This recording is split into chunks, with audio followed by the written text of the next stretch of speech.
Ben Aygün Sultanova yine bir tədris ilinin sonuna geldim çatdım.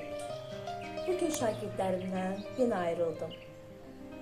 Əziz şagirdlərim, bugün yollarımız ayrılsa da birlikte geçirdiğimiz günler həmişə yaddaşımda qalacaq. Hər birinizin uğurlu və xoşbəxt gələcəyi olsun. Unutmayın ki, müəllimənizin qəlbində hər zaman xüsusi yeriniz olacaq. Bugün sizdən ayrılıram, amma hər biriniz qəlbimdə iz qoyub gedirsiniz. Müəllim üçün ən böyük hədiyyə şagirdinin uğurudur. Yolunuz həmişə işıqlı olsun. Sizi çox sevirəm. Nə xoşbəxtlik biz onda, bir müəllim töhmətiydi dərdimiz, bir töhmətdən için yanırdı. Hələ onda bilmirdik ki bunu biz bir gün necə həsrət ilə anarıq.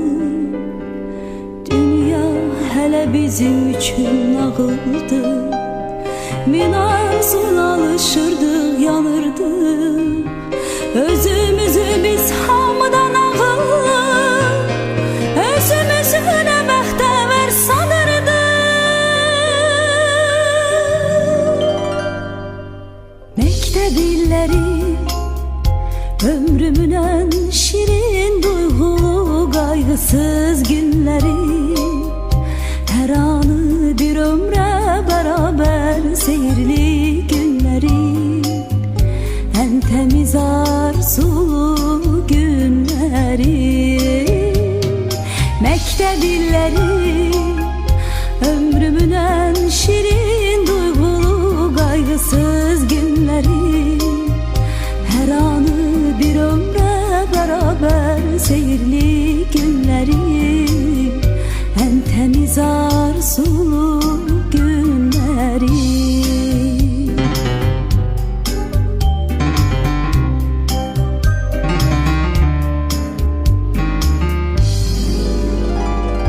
Hələ onda bu dünyanın şərindən, yalanından xəbərimiz yox idi. Qəm qüssəmiz, kədərimiz bir damcı, hələ onda sevincimiz çox idi.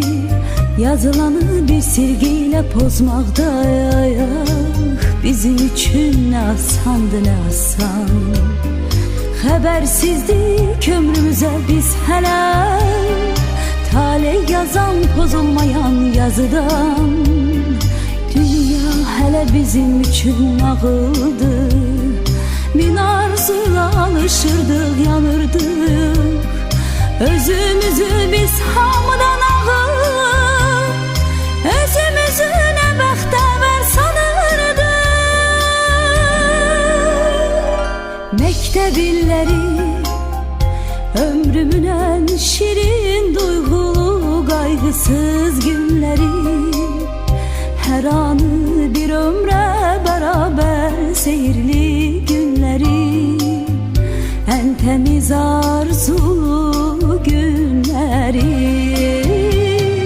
Məktəb illəri ömrümün ən şirin duyğulu qayğısız günləri, hər anı bir ömrə bərabər seyirli günləri, ən təmiz arzulu günləri.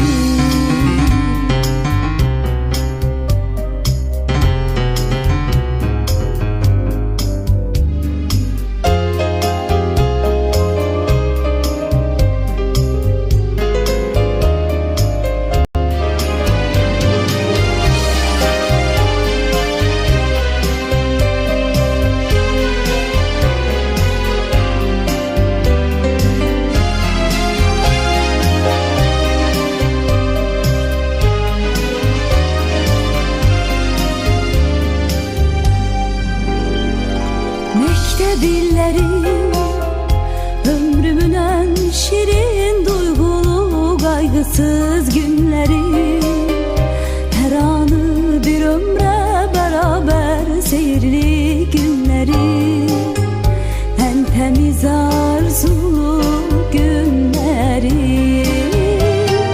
Məktəb illəri ömrümün ən şirin